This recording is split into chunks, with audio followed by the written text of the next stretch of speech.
এক সময় যে কথার আগে হাত তুলতো সে এখন গালি শুনলেও মুস্কি হাসি দেয়। তো বন্ধুর একদিন তাকে জিজ্ঞেস করে, কিরে নেতা, তুই না কথা বলার আগে হাত তুলতি? তখন সে বলে, পাগল ছিলাম তখন তুলেছি, বুঝতে পেরেছি ওই জগতে কিছু নাই, আল্লাহর প্রেমের ধৈর্যের জগতে অনেক বড় নিয়ামত আছে। এত বড় বড় সফল ব্যক্তি যদি ছোটবেলায় লাথি খাইতে পারে, আপনি পারবেন না কেন? আর সবার কথা বাদ দেন, ও নবী, আপনি শুধু একবার বলতেন জিবরাইল উল্টাই দিত, আপনি বললেন না কেন? নবী রাহমাতুল লিল আলামিন বলে, পাওয়ার থাকার পরও যে পাওয়ার দেখায় না সে তো সত্যিকার পাওয়ারফুল ব্যক্তি। সুবহানাল্লাহ। যার হাসে কিছু নাইতে হবে, দেখ চিনস নাই হন, এই আর নাম জানোস না, আর বা ফোন চিনস না, যার তো নাইতে হবে। আর যার থেকে আছে, যার থেকে পাওয়ার আছে সে কি চুপ। যার থেকে সত্যিকার ক্ষমতা থাকে সে কখনো কথা বলে। আপনাকে গালি দিল, আপনি উল্টা গালি দিলেন, ধৈর্য ধরলেন। কিন্তু আপনি যদি বলতেন, দিলে দাও গা, আমাকে গালি দিছো দাও গা, সে উল্টা ভাবনায় পড়ে যাবে, কি রে কারে গালি দিই, সে তো লড়ে না। সত্যি করে বলেন তো, আপনাকে কয় মিনিট গালি দিতে পারবে? একবার, দুইবার, তিনবার। গালি কখন ঝগড়া হয় জানেন? একটা দিয়েছে দুইটা দিলেন, দুইটা শুনে তিনটা দিয়েছে চারটা দিলেন, এভাবে কিন্তু বাড়তে থাকে। এবার সে আপনাকে একটা দিল, আপনি হাসলেন, সে দ্বিতীয়বার দিল, আপনি হাসলেন, সে তৃতীয়বার দিল, আপনি হাসলেন, শেষ পর্যন্ত সে নিজে লজ্জা পেয়ে ওখান থেকে চলে যাবে। চতুর্থ গালি আপনাকে দিতে পারবে না, সে যদি আকলওয়ালা হয়।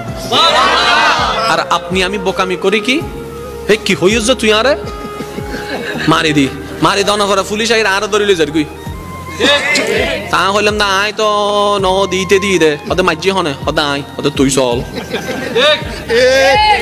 আমি কি বুঝাতে পারছি কথা? আফটার অল আমরা নিজেরাই নিজেদের ক্ষতি করছি। যদি আমরা ইসলামের ফর্মুলা গুলাকে একটু ঠান্ডা মাথায় মাথায় বসাইতে পারি, সফলতা আপনার কাছে, সফলতা আপনার কাছে। আপনি কি দরকার আপনার? আমি প্রায় সময় বলি, আজকেও বলছি, কি দরকার আপনার যেটা আপনার রবের কাছে নাই? এমন একটা জিনিস দেখান আপনার দরকার যেটা আপনার রবের কাছে নাই, আপনার রব দিতে পারে না। আপনি বলবেন যে না, এমন কোন আমার চাওয়া নাই যেটা আমার রব পূরণ করতে পারবে না, আমার সমস্ত চাওয়া আমার রব পূরণ করতে পারে। তাহলে এবার এই কথাটা শুনে নেন, যেহেতু আপনার চাওয়া সব রবে পূরণ করতে পারে, আপনি রবের হয়ে যান না, রবের হয়ে যান না, রবের হয়ে যান না। কোরআনের ভাষায় বলতে গেলে সিবগাতাল্লাহ, আল্লাহর রঙে রঙিন হয়ে যান, আল্লাহর রঙে সেজে যান, আপনার কিছু কমতি হবে না।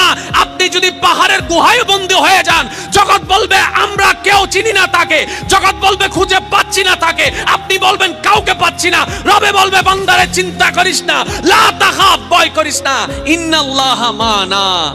সুবহানাল্লাহ। আপনার পক্ষ থেকে যেন কোনো অত্যাচার না হয়। বলেন, আপনার পক্ষ থেকে কোনো অত্যাচার? কেউ যদি আপনার ভাই কিংবা বোন যদি জায়গা পেয়ে থাকে, সম্পদ পেয়ে থাকে, দিয়ে দেন, কারণ 1 ইঞ্চি জায়গা দিয়ে কিচ্ছু হবে না। ঠিক ঠিক। আল্লাহর ওয়াস্তে একটু বুঝেন, 1 ইঞ্চি জায়গা দিয়ে কিচ্ছু হয় নাই, কিচ্ছু হবেও না, কিন্তু হাসরে গেলে অনেক কিছু হয়ে যাবে ভাই। তো সুতরাং ওইখানে যাওয়ার আগে যত মামলা আছে এখান থেকে সব শেষ করে নেন, ঠিক না ভাই? ঠিক। কারণ আল্লাহর পাল্লায় পড়লে কিন্তু খবর আছে, আল্লাহর বিচারের পাল্লায় পড়লে খবর আছে। আর সবচেয়ে মজার কথা কি জানেন? কোন বান্দা যদি নিজে থেকে চায় আমি পরিবর্তন হব, সে ছেলে হোক কিংবা মেয়ে হোক, সে যদি অন্তর থেকে সে যদি এতটুক চায় আমি পরিবর্তন হব, আল্লাহ পাকও তাকে পরিবর্তন হওয়ার জন্য সাহায্য করেন। সুবহানাল্লাহ। কত বেনামাজি এখন নামাজি হয়েছে জানেন? সুবহানাল্লাহ।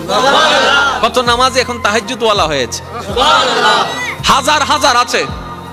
এক সময় নেশা করতো এমন ছেলে, এখন 5 ওয়াক্ত নামাজি হয়েছে এমনও আছে। সুইসাইড করতে গিয়ে ফেরত এসেছে।